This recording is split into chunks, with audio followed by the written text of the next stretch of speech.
All right, now let's talk about the most complicated relationship you'll ever had. And no, I'm not talking about your last Tinder date. I'm talking about learning a new language. It's like trying to court a linguistic supermodel who speaks in verb conjugations and has grammar more complex than your ex's baggage. One moment, you're head over heels, downloading every app that you can find, convinced you'll be fluent by next Tuesday. And the next, well, you're staring at a verb chart wondering if you're better off communicating through an elaborate series of interpretive dance moves. Welcome to the wonderful world of language learning motivation, where enthusiasm meets existential crisis, and false friends aren't just bad dating app matches, but words that look familiar, but wind up meaning something completely different. I'm looking at you, Embarazada. Now, if you're new here, hi there, I'm Sloan. I'm a no-sabo kid turned language learner. Now, you may be thinking that I may be some language learning guru who wakes up just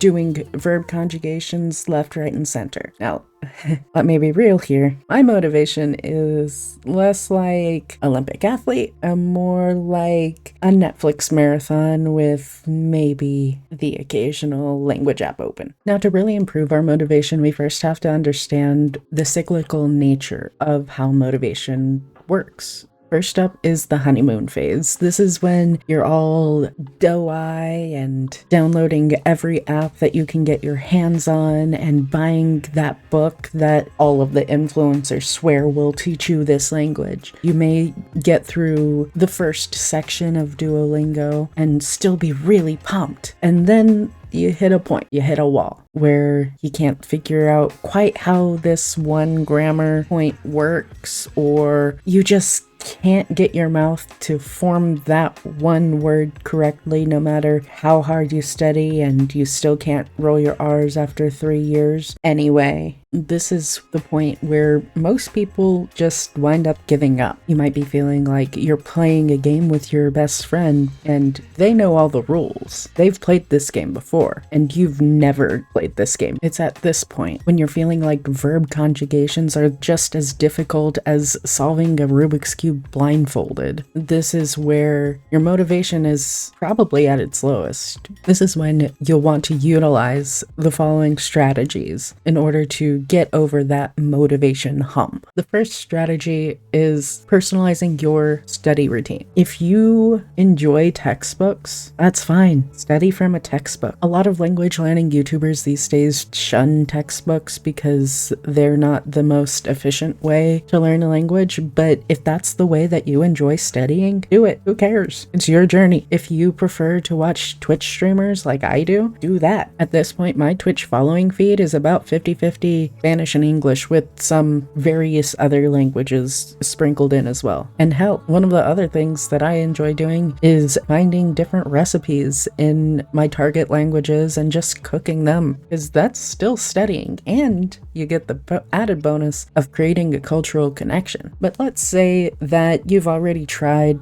optimizing your study plan and study materials to how you like to study. And if you're still not motivated from that, what do you do then? Well, you could try out some different accountability method. Now, this could be in the form of language exchange partners, public commitment strategies, which would be like posting on your various social medias that, hey, I'm going to spend this amount of time learning this language, and if I don't complete that, and if I don't post a video of me speaking in that language, you can all publicly shame me. Could do that. I don't personally like that method, even though I am choosing to be a public figure. Whatever. Or you could also join some online communities, whether that be dedicated language learning spaces or online co-working spaces. Like, for example, one of my favorites right now is called Flown. It's and not sponsored by them or anything. I just use Flown anytime I am struggling to get study time in, or if I need time set aside to edit a video. That's what I normally use, because you know what they say. It takes a village to learn a language. Right.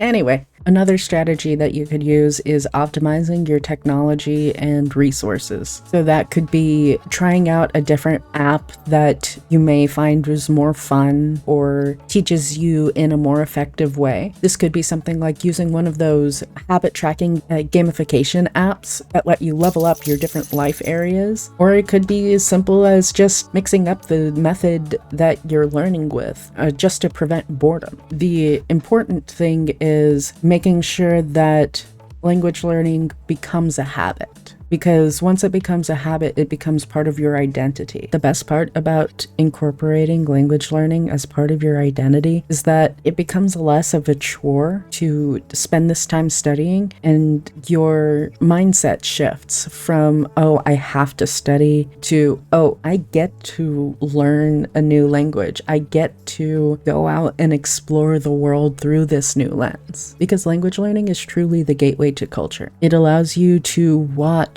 movies or read books that you may have never gotten the chance to read or watch otherwise. And that's not to mention that you're less likely to be treated as a tourist if you actually speak the local language when you're out traveling. Oh, and one more tip: track and visualize your progress. Now, this could be through journaling, or like I mentioned before, habit tracking, or it could even be through creating personal milestones, like, oh, in 2 months, I want to be able to have a 15-minute conversation with someone. I know I personally try to journal in my various target languages at least once a month. I should increase that, but that's neither here nor there. But I know that I tend to get a lot of joy seeing the different graphs and charts over the months and years that I've been studying, seeing how much progress that I've made. Now let's talk some real-world motivation strategies that don't require a PhD in linguistics or selling your soul to the Bird app. You could create some